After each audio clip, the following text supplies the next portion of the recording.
इस वीडियो को लाइक करें, हमारे चैनल को सब्सक्राइब कर बेल आइकन जरूर प्रेस करें हमारी न्यू वीडियो सबसे। नमस्कार साथियों, एक देश एक आवाज़ न्यूज़ में आपका स्वागत है। आज हम आए हुए हैं समाज सेविका भावना धोरे जी के घर, जो कि ठाटीपुर मुरार में स्थित है। और आप देखेंगे जो महिलाओं की जागृति के लिए, उनको नई सोच के लिए काफ़ी अच्छे काम कर रही हैं। आए दिन हमें सोशल मीडिया और मीडिया के माध्यम से भी जानकारी मिलती रहती है। हम उनसे जानेंगे कि क्या उन्होंने, जो महिलाएं हैं आज जो अपने कार्य हैं उनके प्रति जागरूक नहीं हैं, या एक एजुकेशन का माध्यम उनमें बहुत ही निम्न स्तर का है, उनको बढ़ावा देने के लिए इनकी समिति है वो क्या प्रयास कर रही हैं। और सबसे पहले मैं भावना जी आपकी समिति का नाम जानना चाहता हूँ। क्या समिति का आपका जो नाम है वो क्या नाम है? सर, मेरी समिति का नाम है सावित्रीबाई फुले महिला अधिकार संरक्षण समिति। हम जानना चाहते हैं कि जो आपकी जो समिति है जो महिलाओं के लिए क्या वर्क करती है? सर, महिलाओं के लिए तो ये है कि ये वुमेन अवेयरनेस पर काम कर रही है, उनको जागरूक करने का काम कर रही है। खास करके उनके, पहला तो उनके स्वास्थ्य के प्रति, दूसरा उनके बच्चों के लिए एजुकेशन की महत्व क्यों है, इस पर ये कार्य करिए। जैसे आप, जब महिला, कोई भी महिला है, जब उसका खान पान अच्छा रहेगा तो वो स्वस्थ रहेगी तो वो एक परिवार अच्छी तरीके से चलाएगी। यदि वो स्वस्थ नहीं है, बीमार है, तो वो अपना ही नहीं देख पा रही है तो परिवार को कैसे अच्छी तरीके से चलाएगी। जब परिवार सही होगा तो बच्चे सही होंगे। फिर अब उसके बच्चों की पढ़ाई कैसी होनी चाहिए, पढ़ाई का स्तर क्या होना चाहिए, हम लोग उसके बारे में बताते हैं। अच्छा जी, समिति आपकी कब से कार्यरत है? सर, हमारी समिति को 5 साल हो गए हैं काम करते हुए। ग्वालियर में ही हम लोग काम कर रहे हैं। जैसे शिक्षा के ऊपर आपने बताया अवेयर करने का काम करते हैं हम लोग, तो क्या कोई कोचिंग वगैरह भी आप महिलाओं को ऐसी देती हैं जिससे शिक्षा की ओर हो जाएं? कोचिंगों का तो, जैसे हम बच्चों की तो कोचिंग लेते हैं, पर महिलाओं की कोचिंग नहीं है। लेकिन हम महिलाओं के साथ जो है सप्ताह में या 15 दिन में, माध्यम क्या है आपका, जैसे मिलने का उनसे? हम किसी भी कॉलोनी में जाते हैं या बुद्ध विहार में जाते हैं, वहाँ हम भंते जी को बोलते हैं, या कहीं पर हमारी मित्र रहती है या जानने वाली कोई महिला रहती है, तो हम उनसे बोल देते कि आप अपने घर में 4-6 महिलाओं को इकट्ठा कर लो, और वो महिलाओं को इकट्ठा करके फिर हम उनसे बात करते हैं। और ये काम लगभग हम लोग हर सप्ताह करते हैं। और जहाँ भी मिल जाता है, कोई नहीं है तो हम अपनी बाई को बुला लेते कि जाओ तुम अपनी साथ वाले को बुला लाओ कि तुम परेशान हो रही हो तो तुम्हारे बच्चे इस तरह से परेशान ना हो। क्या मैसेज देती हैं आप उनको कि शिक्षा से क्या आपको फ़ायदे हैं और क्या आपको आगे बढ़ने के जो चांस हैं शिक्षा से, वो क्या समझाती हैं आप उनको? ये आपने बहुत अच्छा क्वेश्चन किया कि एजुकेशन का महत्व क्या है, क्या मतलब शिक्षा हमारे लिए इतनी ज़रूरी क्यों है। देखिए, जब हम पढ़े लिखे नहीं होंगे, कोई पढ़ा लिखा नहीं होता है, तो बिना शिक्षा के वो क्या करेगा? सिर्फ एक मजदूरी करेगा। औरत होगी तो कहीं झाड़ू पोछा लग करेगी, और कोई लड़का होगा तो वो कहीं रंगदारी करेगा, बेलदारी करेगा, मजदूरी करेगा। तो इस स्थिति में क्या होता है कि वो काम उसका छूट जाता है, या किसी कारण से वो काम ना कर पाए, तो फिर वो क्या करे। लेकिन शिक्षा एक ऐसा माध्यम है जो कि आपके लिए और भी रास्ते खोलती है। अब आप देख लीजिए, यदि कोई शिक्षित हो जाता है तो वो रिसेप्शनिस्ट का काम कर सकता है, प्लम्बर का एक्सपर्ट बन सकता है, इलेक्ट्रिसिटी का एक्सपर्ट बन सकता है। मतलब शिक्षा के माध्यम से हम एक्सपर्ट पैदा कर सकते हैं। और जैसे कोई लड़की है तो वो झाड़ू पोछा बर्तन की ज़रूरत नहीं है, वो ब्यूटिशियन का कोर्स कर सकती है, वो फैशन डिज़ाइनिंग में काम कर सकती है। आजकल टेक्नोलॉजी का बहुत ज़माना है। अब टेक्नोलॉजी में आप फैशन डिज़ाइनिंग में तरह तरह की चीज़ें आप घर बैठे देख सकते हैं। अब आपको जानकारी होगी तब आप मोबाइल चला पाओगे, आप यूट्यूब खोल पाओगे। जब जानकारी नहीं है, आप पढ़े लिखे नहीं हो, तो कैसे मोबाइल चलाओगे? जानकारियाँ जो आप बता रही हैं, तो ऐसी कोई महिला हैं जो आपसे जुड़ना चाहती हैं इसके लिए, और जिनको जो चीज़ नॉलेज नहीं है उस चीज़ के, आप वो भी उनको प्रोवाइड कराती हैं अपने माध्यम से? कोई आपसे जुड़ना चाहे कि भाई आप इतनी अच्छी योजनाओं की जानकारी हमें दे रही हैं, तो वो आपसे कैसे संपर्क कर सकती हैं? वो मेरे मतलब जैसे बुद्ध विहार है, सुजाता बुद्ध विहार है, वहाँ भंते जी हैं जो वो 24 घंटे खुला रहता है, तो वहाँ जाकर के मेरा नंबर मिल जाएगा। दूसरा, मेरी फेसबुक के माध्यम से मुझसे कई महिलाएं कांटेक्ट करती हैं, तो वो पर्सनली जाके मुझे नंबर देती हैं या मुझे मेरा नंबर मुझसे मांगती हैं, तो मैं इनबॉक्स में जाके उनको नंबर दे देती हूँ। तो इस तरह से मिलना हो जाता है उनसे।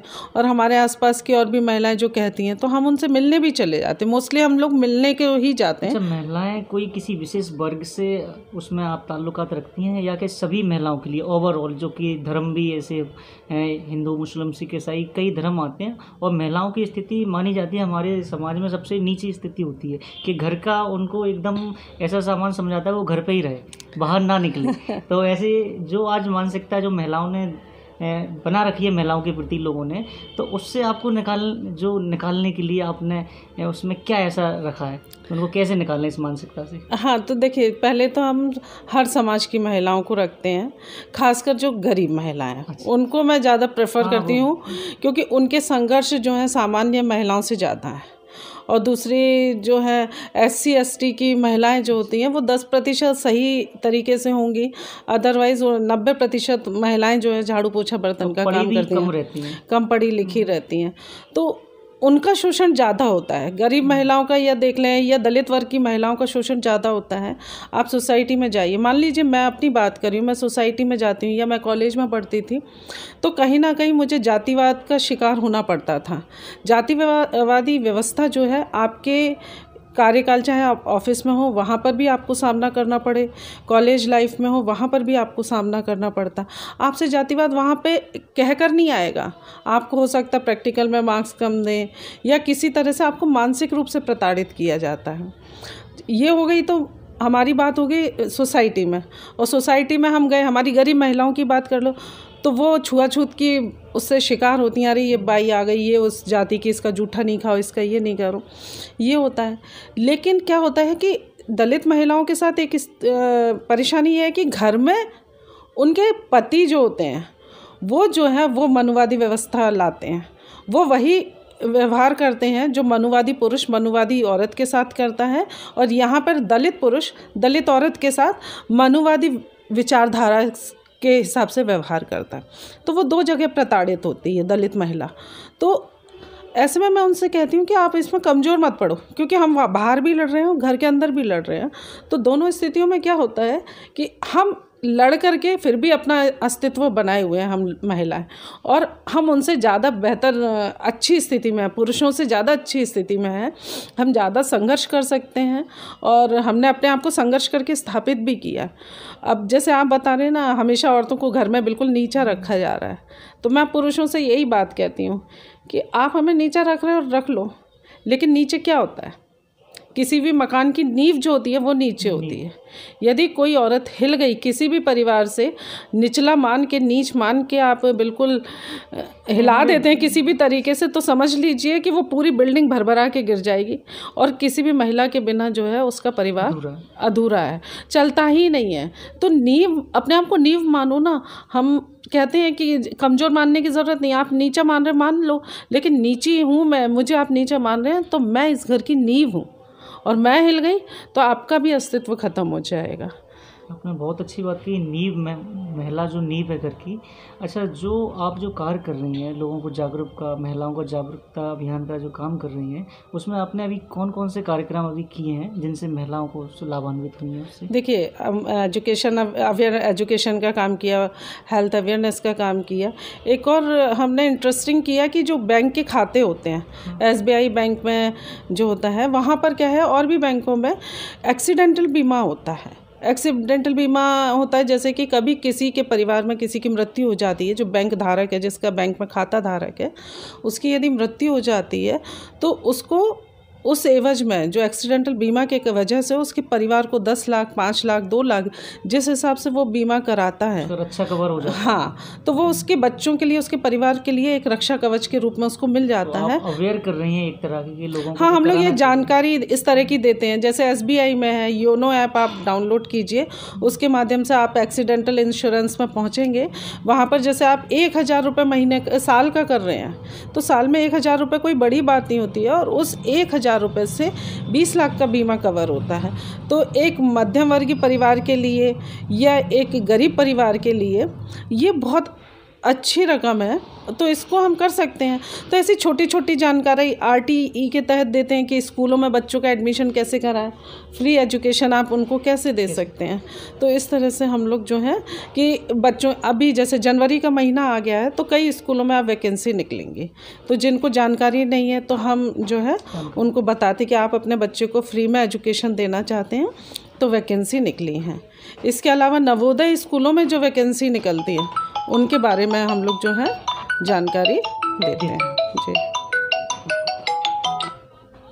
जैसे कि आपने देखा कि काफ़ी जागरूकता के जो कार्य हैं और एक ऐसी चीज़ें हैं जो आम आदमी को नहीं पता रहती हैं, जैसे अकाउंट से संबंधित है और पॉलिसी से संबंधित है, ये सारी चीज़ें अभी आपने जाना। मैं एक और लास्ट सवाल आपसे पूछना चाह रहा था कि जो महिलाएं हैं, आप देखिए ज़्यादातर घर पर रहती हैं, उनका टाइम भी घर में ही बीत जाता है और वो इसके बावजूद भी अपना टाइम मतलब ये चाहें कि आपके संग बिताना थोड़ा सा मुश्किल होता है और रोज़ तो नहीं हो पाएगा, लेकिन कई ऐसी महिलाएं जो चैनल के माध्यम से आपसे जुड़ना चाहें और कब वो आपसे मिल सकें कि जिससे कोई नई नई चीज़ जो आप बता रहे हैं शिक्षा से लेके, वो भी आप इनको बताएं सभी लोगों को, वो आपसे जुड़ के वो उनका लाभ भी ले सकें। हाँ हाँ बिल्कुल बिल्कुल, मेरा आप नंबर दीजिएगा उनको, मैं ज़रूर आपको अपना नंबर दूंगा। हाँ, आप नंबर दीजिए तो वो फ़ोन से मुझे कभी भी कांटेक्ट कर सकती हैं। थोड़ा सा संडे मेरा बिज़ी रहता है, अदरवाइज़ वो कभी भी कहेंगी। मान लीजिए उनके टाइम के अकॉर्डिंग मुझे टाइम नहीं मिलता है तो मैं उनको ही कॉल बैक करूँगी कि आप बताइए, अब आप मेरे पास टाइम है।